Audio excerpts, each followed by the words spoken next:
बिस्मिल्लाहिर्रहमानिर्रहीम। अस्सलाम वालेकुम। क्लास 9 का मैथ का बच्चे, आज हमारा 5th लेक्चर है जिसमें हम एक्सरसाइज 1.2 स्टार्ट कर रहे हैं। इसमें अब हमने जो डेफिनेशन बच्चे पढ़ी थी उसी से रिलेटेड आपके क्वेश्चंस हैं। अगर आपने डेफिनेशन अच्छे तरीके से याद कर ली हैं तो फिर आप इनको ईजिली सॉल्व कर सकते हैं। तो इसलिए ज़रूरी है कि जो मैंने आपको डेफिनेशन लास्ट 2 लेक्चर्स में पढ़ाई थी एक्सरसाइज 1.2 से रिलेटेड, उनको अच्छे तरीके से आप लोग तैयार कर लें। अब क्वेश्चन नंबर 1 है, from the following matrices identify unit matrix, row matrices, column matrices and null matrices. अब उसने हमें बताया है यहाँ पे क्वेश्चन में, वो कहता है हमने इनमें से जो दिए हुए मैट्रिक्स हैं उनमें से यूनिट मैट्रिक्स बताना है कौन सा है, रो मैट्रिक्स कौन सा है, कॉलम मैट्रिक्स कौन सा है और नल मैट्रिक्स कौन सा है। तो आपको अगर डेफिनेशन पता है, आपको पता है कि किस मैट्रिक्स की क्या पहचान है, वो क्या होता है, तो ही आप इसको आइडेंटिफाई कर सकेंगे। जैसा कि सबसे पहला मैट्रिक्स हुआ, इसकी तमाम वैल्यूज जीरो आ रही हैं, तो हमें पता है कि जिसकी मैट्रिक्स की तमाम वैल्यू जीरो हो हम उसको नल मैट्रिक्स कहते हैं। इसी तरीके से सेकंड मैट्रिक्स में जो बी जिसका नाम है उसमें सिर्फ एक रो आ रही है तो हम इसको रो मैट्रिक्स कहेंगे। उसके बाद सी मैट्रिक्स में सिर्फ एक कॉलम है तो इसको कॉलम मैट्रिक्स कहेंगे। उसके बाद जो डी मैट्रिक्स है वो आइडेंटिटी मैट्रिक्स है, चूंकि उसके जो डायगोनल एंट्रीज हैं वो तमाम वैल्यूज 1 है और नो डायगोनल एंट्रीज 0 हैं। उसके बाद ई में भी तमाम वैल्यूज 0 है तो वो भी नल मैट्रिक्स होगा। और एफ के अंदर आपके ये भी कॉलम मैट्रिक्स हो जाएगा क्योंकि 1 कॉलम आ रहा है। यानी आपने क्या किया, आपने अपनी जो डेफिनेशन पढ़ी थी उसकी एग्जाम्पल समझ लें आप, या आपने उसकी बेसिस पे इनको आइडेंटिफाई करना होगा। इसी तरीके से आपका क्वेश्चन नंबर 2 भी है। क्वेश्चन नंबर 2 में वो कहता है, from the following matrices identify square matrix, rectangular matrix, row matrices, column matrices, identity matrix, null matrices. अच्छा बच्चे, आपने कोशिश ये करनी है कि अगर कोई मैट्रिक्स एक से ज़्यादा टाइप्स का बनता हो तो आप दोनों को हाईलाइट करें, ताकि आपको अगर पेपर में ऑब्जेक्टिव आ जाए या कहीं पे वो पूछ लें तो आपको पता हो कि इस मैट्रिक्स की कौन कौन सी टाइप्स पॉसिबल है। जैसा कि हम सबसे पहले ही देख लेते हैं, ये एक रेक्टेंगुलर मैट्रिक्स बन रहा है। कैसे, उसकी पहचान क्या थी कि उसमें नंबर ऑफ रोज और नंबर ऑफ कॉलम्स आपस में इक्वल नहीं होते। तो आप देखें इसमें नंबर ऑफ रोज 2 हैं, नंबर ऑफ कॉलम्स 3 हैं। तो चूंकि इन दोनों से ज़्यादा आपस में इक्वल नहीं है तो ये हमारा एक रेक्टेंगुलर मैट्रिक्स हो जाएगा। इसी तरीके से नंबर 2 पे चलते हैं। अब ये देखने में सिर्फ हमें एक कॉलम नजर आ रहा है तो ये कॉलम मैट्रिक्स होगा, लेकिन अगर आप गौर करें, अगर आप सोचें तो ये रेक्टेंगुलर मैट्रिक्स भी बनता है क्योंकि इसमें भी नंबर ऑफ रोज और कॉलम्स आपस में इक्वल नहीं है। जैसे इसमें 3 रोज बन रही हैं और 1 कॉलम आ रहा है तो ये इक्वल नहीं होंगे। तो इसलिए हम कह सकते हैं कि इसके ऊपर 2 कंडीशन अप्लाई हो सकती हैं। तो आपने कोशिश ये करनी है कि जिस भी मैट्रिक्स को आप देखें उसको इसकी कंडीशन के अकॉर्डिंग देखें, ताकि आपको तमाम उसकी जो टाइप्स पॉसिबल हैं वो पता हो। इसी तरीके से थर्ड पार्ट में चलें तो वो स्क्वायर मैट्रिक्स बनता है क्योंकि उसमें नंबर ऑफ रोज और नंबर ऑफ कॉलम्स आपस में इक्वल होंगे। फोर्थ हमारा क्लियरली में पता चल रहा है एक आइडेंटिटी मैट्रिक्स है। उसकी कंडीशन भी आपको पता है, डेफिनेशन आपने पढ़ी हुई है, लेकिन उसके अलावा ये स्क्वायर मैट्रिक्स भी बनता है क्योंकि नंबर ऑफ रोज और नंबर ऑफ कॉलम्स आपस में इक्वल है। तो इसी तरीके से आप इसका बाकी जो पार्ट्स हैं 5 से लेकर 9 तक वो भी कंप्लीट करेंगे। नेक्स्ट हमारा क्वेश्चन है question number 3, from the following matrices identify diagonal, scalar and unit और आइडेंटिटी मैट्रिक्स। अब सबसे पहले हमें इसके लिए भी, अगर आपको डेफिनेशन याद है डायगोनल की, स्केलर की और यूनिटी की, तो आप इजीली इसको सॉल्व कर लेंगे। इस तरह के सबसे पहले जो हमारा आ रहा है वो स्केलर मैट्रिक्स है क्योंकि उसकी डायगोनल एंट्रीज सेम है और वो नॉन डायगोनल एंट्रीज 0 है। तो ये हमारा स्केलर मैट्रिक्स हो जाएगा जो कि उसकी डेफिनेशन थी। उसके बाद बी सिर्फ, अच्छा बच्चे यहाँ पे ये स्केलर तो है लेकिन उसके साथ ये डायगोनल मैट्रिक्स भी बनता है क्योंकि डायगोनल एंट्रीज की कंडीशन ये फुलफिल कर रहा है।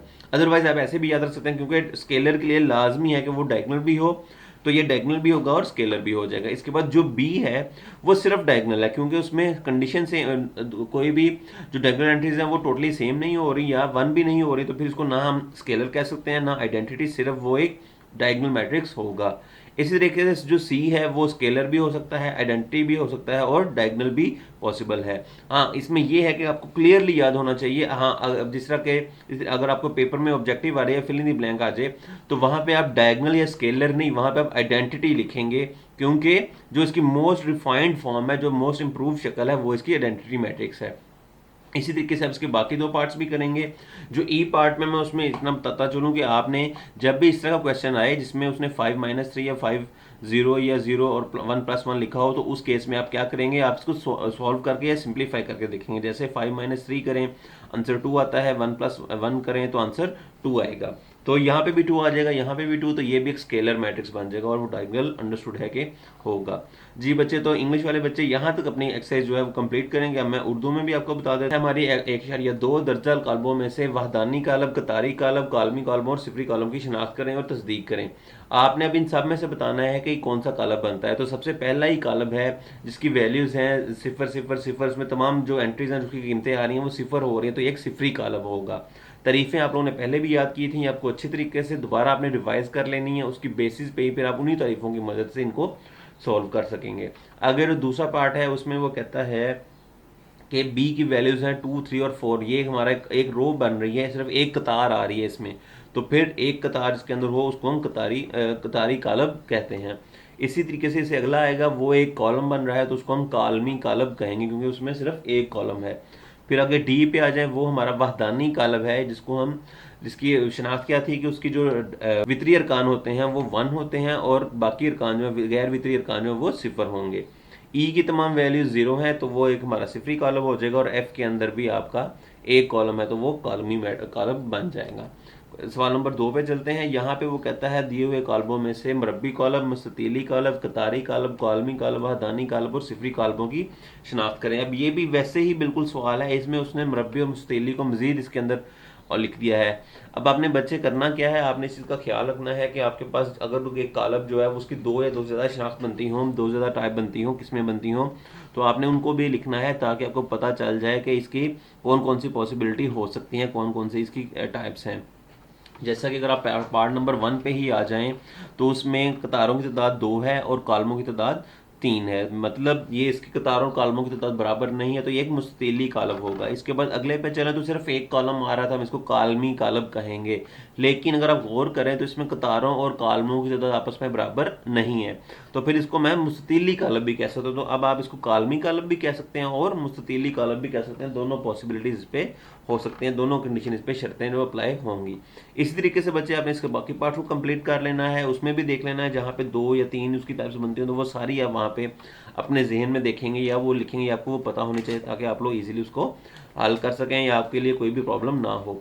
अगले क्वेश्चन नंबर है 3, उसमें वो कहता है दिए हुए कॉलमों में से वितरी, स्केलर और वहदानी कॉलमों की शिनाख्त करें।